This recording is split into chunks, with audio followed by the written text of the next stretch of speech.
Assalamualaikum warahmatullahi wabarakatuh, Bapak Ibu orang tua yang hebat. Kenapa saya bilang hebat? Karena saya yakin di pandemi seperti ini membimbing, menguatkan, dan membantu anak untuk tetap mau gitu ya belajar, apalagi secara online kayak gini bukanlah hal yang mudah.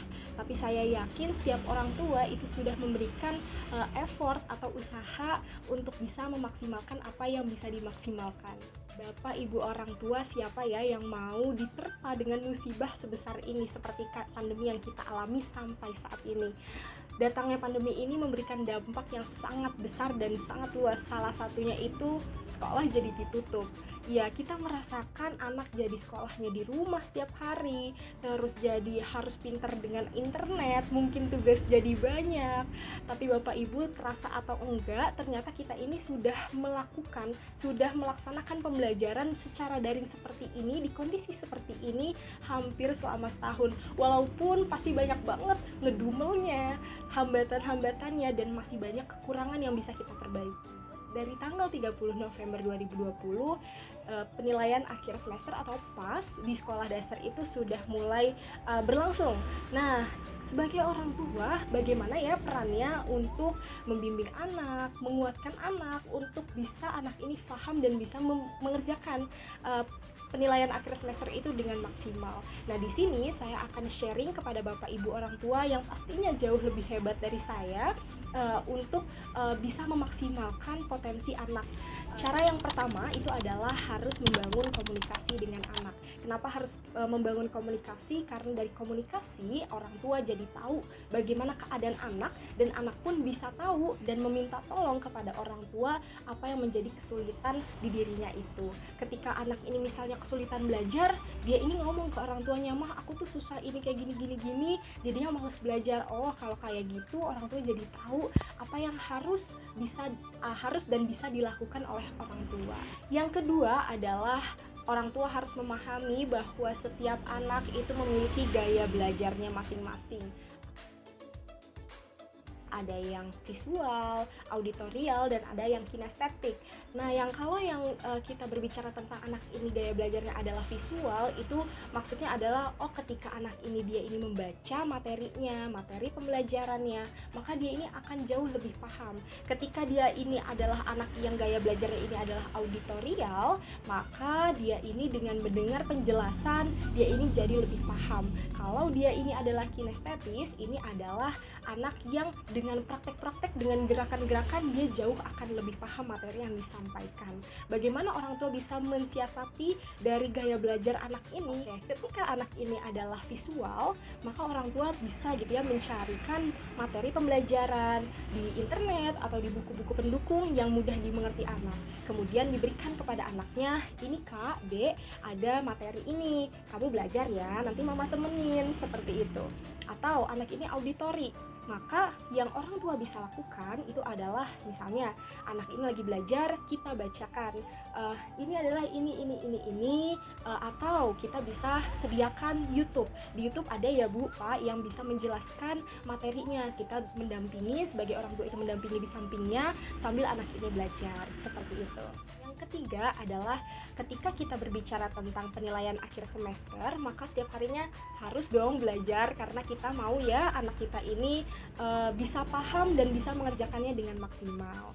Nah, Bapak Ibu orang tua itu harus membuat kesepakatan dengan anak terkait dengan kapan ya harus belajar, kapan ya harus istirahat dan bisa main. Karena dengan orang tua ini membuat kesepakatan dengan anak, maka anak ini jadi lebih bisa memegang tanggung jawabnya. Misalnya adalah, "Oke Kak, Dek, kamu ini mau PAS setiap hari dari Senin sampai Jumat. Oke, kamu mau belajarnya di jam berapa? Di jam berapa aja? Berapa lama?"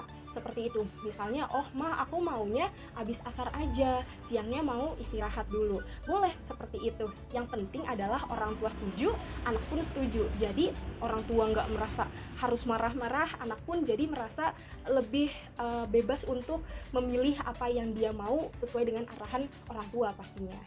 Seperti itu.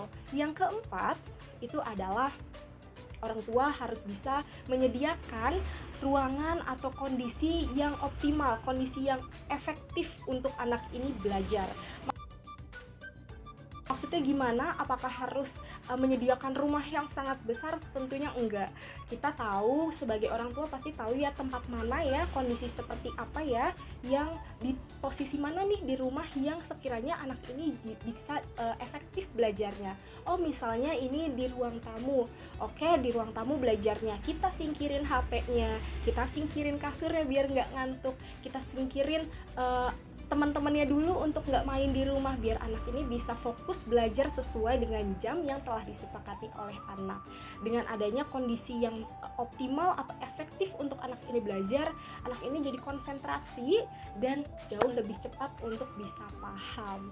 Terakhir, ini adalah orang tua harus bisa harus terus gitu ya mengingatkan Kak, Dek, bahwa nilai yang akan kamu dapat nantinya itu bukan gambaran dari diri kamu. Kamu itu pinter ketika kamu nilainya 100. Oh enggak.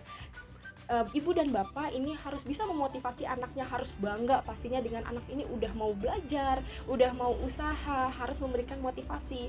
Kakak, adek, mama bangga, papa bangga, adek udah mau berusaha. Nilai itu adalah nomor kesekian, walaupun tetap penting, tapi prosesnya itu adalah hal yang lebih penting. Dengan anak ini mungkin diingatkan seperti itu dan diberi motivasi dengan kata-kata yang positif dari orang tua yang disayanginya, pastinya anak ini jadi lebih semangat untuk belajar dan meraih apa yang dia inginkan. Itu dia beberapa cara yang mungkin bisa diaplikasikan dalam penilaian akhir semester ini sebagai orang tua yang dapat membimbing, membantu dan menguatkan anaknya dalam proses pembelajaran di akhir semester ini. Saya yakin bahwa Bapak Ibu sebagai orang tua pastinya mau nanti anaknya ini bisa menjadi orang yang hebat. Pastinya bukan hal yang mudah untuk bisa membuat anaknya itu menjadi orang yang hebat, tapi banyak hal, hambatan, kesulitan yang harus Bapak Ibu sebagai orang tua jalani dan lewati. Salah satunya adalah kondisi seperti ini, yaitu di pandemi seperti ini.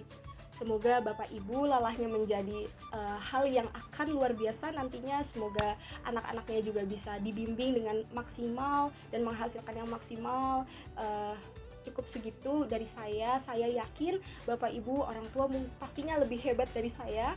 Tapi apa salahnya saya ini sharing kepada Bapak Ibu tentang apa yang saya ketahui. Kurang lebihnya mohon maaf. Wassalamualaikum warahmatullahi wabarakatuh.